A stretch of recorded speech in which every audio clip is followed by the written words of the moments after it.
ಮಾಡಬಾರ್ದು.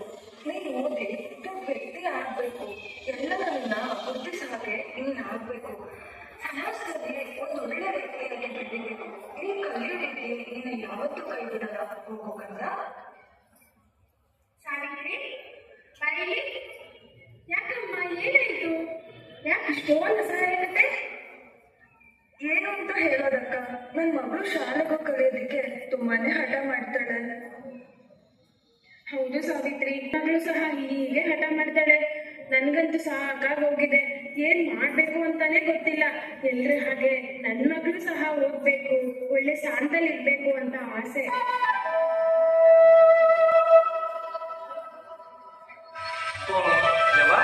ಸಾವಿತ್ರವ, ಸೀತವ್ವ, ಯಾಕೆ ಏನಾಯ್ತು? ಇಷ್ಟೊಂದು ಸಪ್ಪ ನಿಂತಿದ್ದೀರಿ, ಏನಾದ್ರು ತೊಂದರೆ ಆಯ್ತಲ್ವಾ? ಏನನ್ನ ಮಾಡೋದು, ಎಲ್ಲರೂ ನಮ್ಮನೆಲ್ಲ ಮಕ್ಕಳು ಬಗ್ಗೆ ಕಾಳಜಿ. ನಾವು ಕಷ್ಟಪಟ್ಟು ಎಲ್ಲಾ ಕೆಲಸ ಮಾಡಿ ಮಕ್ಕಳು ಓದಿ ಕಳಿಸಿದ್ರೆ ಒಂದು ಕೆಲಸ ಆಗಿದೆ.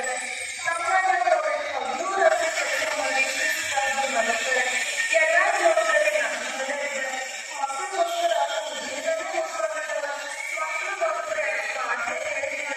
ಏನಾದರೂ ಒಳ್ಳೆ ವ್ಯಕ್ತಿಗಳಾಗಬೇಕು ಅಂತ ಎಲ್ಲ ಆಸೆ ಇದೆ. ಏನ್ ಮಾಡೋದು ಅಣ್ಣ, ಇದಕ್ಕೆ ಪರಿಹಾರ ಏನ್ ಮಾಡೋದು ಅಂತಾನೆ ಗೊತ್ತಾಗ್ತಿಲ್ಲ. ಅಷ್ಟೇನಾ? ಅದಕ್ಕೆ ಇಷ್ಟೊಂದು ಬೇಜಾರ ಯಾಕೆ? ನನ್ನ ಮಕ್ಕಳು ಸಹ ಹಿಂಗೆ ಮಾಡ್ತಿದ್ರು. ಒಂದು ದಿನ ಯಾರೋ ಹೇಳಿದ್ರಂತೆ, ಆ ದೇವಿ ಶಾರದಾಂಬೆ ಮತ್ತು ಗಣಪತಿಯ ಆರಾಧನೆ ಮಾಡಿದ್ರೆ ಅದರಿಂದ ಮುಂದೆ ಆಗೋ ಬದಲಾವಣೆನ ನೀವೇ ನೋಡಿ ಅಂತ ಹೇಳಿದ್ರಂತೆ. ಆಗ ನಾನು ಮತ್ತು ನನ್ನ ಹೆಂಡತಿ ಮಕ್ಕಳ ಜೊತೆ ಕರ್ಕೊಂಡು ಹೋಗಿ ಆ ಪೂಜೆನ ಶುರು ಮಾಡ್ತೀವಿ. ಆಗ ಮಕ್ಕಳು ಎಲ್ಲದರಲ್ಲೂ ಆಸಕ್ತಿ ತೋರಿಸಿದ್ದಾರೆ. ಎಲ್ಲದರಲ್ಲೂ ಒಳ್ಳೊಳ್ಳೆ ಬಹುಮಾನಗಳನ್ನು ತರ್ತಿದ್ದಾರೆ. ಶಾಲೆಯಲ್ಲಿ ಒಳ್ಳೆ ಅಂಕ ತಗೋತಿದ್ದಾರೆ. ಯಾವುದೇ ಸಾಮಾಜಿಕ ಕಾರ್ಯಕ್ರಮಗಳನ್ನ ಮಾಡಿದ್ರು ಸಹ ಒಳ್ಳೆ ಬಹುಮಾನ ಅವರಿಗೆ ಬಂದಿದೆ. ಓದಾಗಿರ್ಬೋದು, ಹಾಡಬಹುದು. ನಮ್ಮ ಮಕ್ಕಳಲ್ಲಿದ್ದಂತಹ ಸೌಂದರ್ಯಗಳನ್ನು ಹೋಗಿ ಅವರಲ್ಲಿ ಒಂದು ಹೊಸ ಚೇತನ ಮೂಡಿದೆ. ನೀವೇ ಕನ್ನಡ ಮಾಡ್ತೀರಾ? ಹೋಗಿ ಆ ತಾಯಿ ಶರಣೆಲ್ಲ ಆರಾಧನೆ ಮಾಡಿ, ನಿಮ್ಮ ಮಕ್ಕಳಿಗೂ ಸಹ ಒಳ್ಳೆದಾಗಿ ಆಗುತ್ತೆ. ಹೊರಡಿ. ಹೌದಲ್ಲ, ನೀವು ಹೇಳಿ ನಿಜನ? ಹಾಗಿದ್ರೆ ನಾವು ಕೆಲಸ ಈಗಲಿಂದಲೇ ಶುರು ಮಾಡ್ತೀವಿ.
ಮಹಾದೇವನ ಬರದಿ ಮಾಯ ಜಾತಿಗೆ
ಮನುಷ್ಯ ಶರಣಾಗಬೇಕಾಗಿರುವುದು ಭೂಮಿ ತಾಯಿಗೆ, ಪ್ರಕೃತಿಗೆ ಹೊರತು ಅನ್ಯ ವಿಚಾರಗಳಿಗಲ್ಲ ಎಂಬ ಸಂದೇಶವನ್ನ ನೃತ್ಯ ರೂಪಕದ ಮೂಲಕ ಸಾರಿದ ಕಲಾ ತಂಡದವರಿಗೆ ಅನಂತ ಧನ್ಯವಾದಗಳು.